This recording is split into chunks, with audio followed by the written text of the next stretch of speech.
A gente sabe, falando do lado espiritual, que o demônio ele se apresenta às pessoas de várias formas. Ele tem vários nomes. Ele mesmo, no evangelho satânico, diz que ele tem vários nomes. Ele é um mentiroso que veio para matar, enganar e destruir.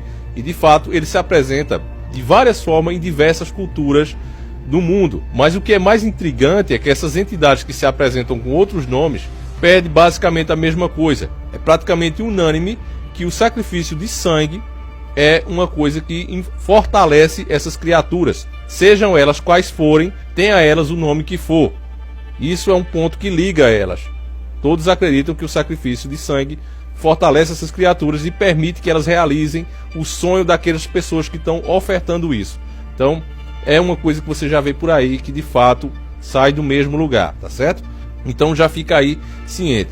Eu vou deixar aí para você a explicação que muita gente diz, não, mas a maçonaria não é isso, a maçonaria não segue esse Deus, eles vê a coisa mais por um lado científico, grande arquiteto e tal. Não é assim, família. Agora você vai ver o maçom aí, ele vai dar todos os detalhes, que de fato o que eles seguem é Baphomet. Cada vez mais eles estão saindo das sombras e vindo para a luz. A maçonaria, ela sempre serviu como uma organização de recrutação para a nova ordem mundial. Mas quando nós olhamos a figura do Baphomet ou bode de Mendes, o que nós vemos na realidade é Deus. E quem consegue enxergar Deus? Quem tiver olhos de ver. Observem a figura do Baphomet.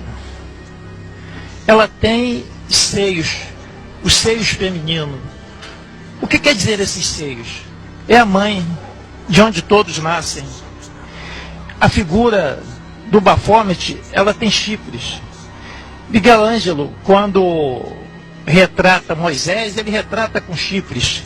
O que é isso? Isso são as duas energias que entram dentro de nós e vai até o nosso chakra básico e ela sobe como a energia de Kundalini e explode como luz entre os chifres.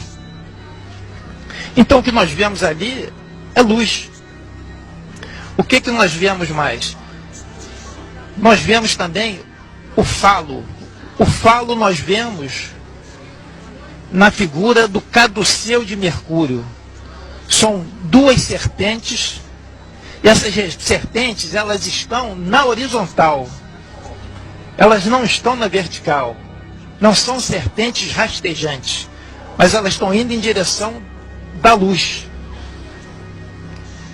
Essa é a grande energia de Kundalini.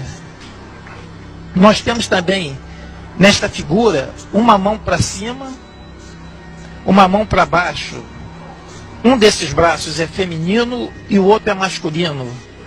O que ele está dizendo? Ele está escrito nesses braços o quê? Solve e coagula. Solve, dissolve todos os seus vícios, todas as suas imperfeições. Coagula as suas virtudes. Na testa do Baphomet nós temos uma estrela de 5 pontas, voltada para cima. É o símbolo do ser humano.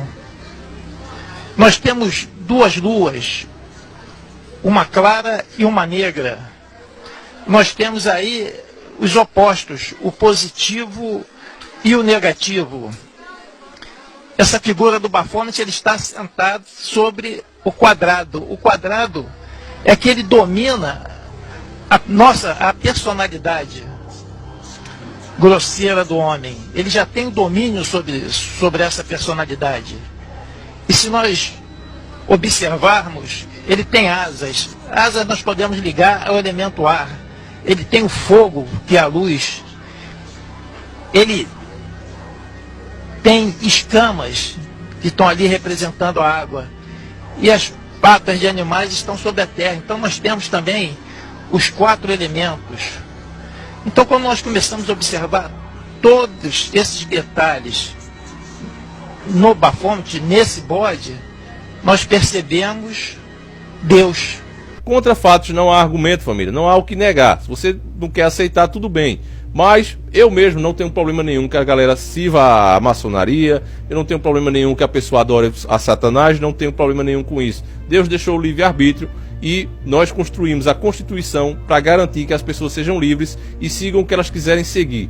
Mas o grande problema da maçonaria, família, é que eles vêm mudando a nossa Constituição, eles vêm se infiltrando, inclusive, dentro do cristianismo, nas igrejas evangélicas, para transformar o evangelho numa maçonaria disfarçada, para transformar a nossa Constituição num grande reino maçônico. E você vai ver agora um vídeo que confirma isso que eu estou dizendo. Não é teoria da conspiração, não é achismo. Você vai ver onde eles falam que é preciso votar no Senado maçonicamente e é preciso colocar uma bancada maçônica. E eu já vou explicar o porquê disso. Veja quando eles falam isso, veja se é mentira. Alguma coisa interessante que nós teríamos que fazer o mundo mudar. Eu acho que é a hora de começarmos a fazer isso aqui, atualmente, no Brasil, que não está necessitando muito de que a maçonaria tome algum partido para mudar o que estamos vendo aí, de todos os escalões, essa corrupção dos diabos.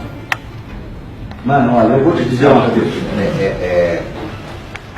O Brasil é nossa responsabilidade, como eu te falei.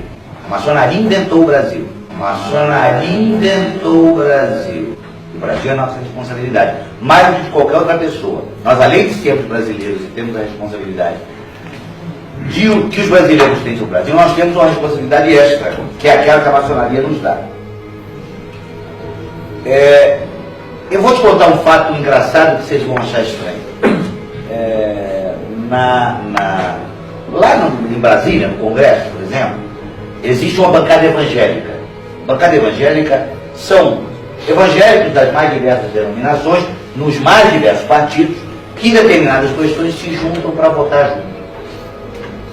Existe uma bancada ruralista, que são aqueles homens que são proprietários de terras, regularistas e tal, que em determinadas questões, estando em partidos diversos, se juntam para votar juntos.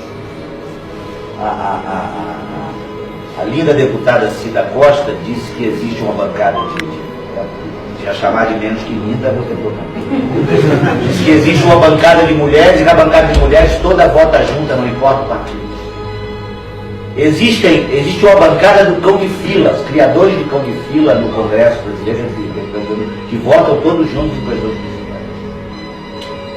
Nesse momento, em Brasília, existem 83 irmãos ocupando cargos, tanto na Câmara, eleitos para a Câmara e para o Senado. Alguma vez vocês ouviram falar que se reuniu uma bancada maçônica? E seria tão simples, a bancada maçônica se reúne e vota maçonicamente em relação à questão. Bom, família, você ouviu com seus ouvidos e viu com seus olhos, tá certo? Então, não há o que discutir. Só que esse vídeo aí foi colocado para te enganar. Quando eles dizem que vão criar, na verdade eles estão debochando de você, porque desde que o Brasil foi fundado, se diz que a maçonaria está no poder. A maçonaria inventou o Brasil. Então quando ele diz, não, precisa se votar maçonicamente, precisa colocar uma bancada maçônica, e eles mesmos foi quem divulgaram esses vídeos, pode ver que esse vídeo não foi capturado, não foi escondido, não. Está sendo feito assim. Cada vez mais você vê que o Brasil está sob o controle maçônico, que está, por sua vez, debaixo do controle das 13 famílias. E aí, família, é aquela hora que a gente realmente começa a perguntar a essas pessoas que acham que não tem nada demais, a turma do nada demais, se de fato isso é o certo. Nós, como os cristãos, devemos aceitar isso, achar isso bom? É essa a sua opinião? Se você tem essa opinião, irmão, então você não é cristão. Porque o que a gente mais viu quando a gente mostrou que o governo estava envolvido na maçonaria, que o governo estava fechando acordos com a maçonaria, que esse governo não seria totalmente a favor do povo, ia puxar muito para o lado maçônico, muito para o lado da nova ordem mundial e entregar o Brasil. Nós mostramos tudo isso e as pessoas acharam que era teoria da conspiração, que era mentira, que era fanatismo. E aí você está vendo, de fato, a quem eles servem e para onde a gente está indo, tá certo, irmãos? E agora vem essas imagens mostrando claramente a quem de fato eles servem, para que não fique nenhuma dúvida. Então a pessoa como cristão ainda deve continuar achando que isso não é nada demais, achando que isso é uma coisa, não, deixa os caras fazer como querem, não tem jeito mesmo, todos os presidentes foram maçons, a gente tem que aceitar. Não é assim, família. Se estamos numa democracia, você tem o direito de dizer, eu não quero votar em um maçom, eu não quero que a maçonaria esteja no poder.